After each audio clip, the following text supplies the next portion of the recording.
ഇന്നത്തെ വീഡിയോ നിങ്ങൾക്ക് യൂസ്ഫുൾ ആയിട്ടുണ്ടെങ്കിൽ ലൈക്ക് ചെയ്യണം.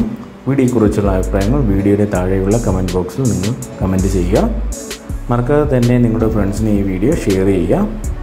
നമ്മുടെ ചാനൽ സബ്സ്ക്രൈബ് ചെയ്യാതെ വീഡിയോ കാണുന്ന ആരെങ്കിലും ഉണ്ടെങ്കിൽ ഉടൻ തന്നെ ചാനൽ സബ്സ്ക്രൈബ് ചെയ്യുക. ബെൽ ബട്ടണും പ്രസ് ചെയ്യുക. അടുത്ത വീഡിയോയിൽ കാണുന്നവരെ ഗുഡ് ബൈ.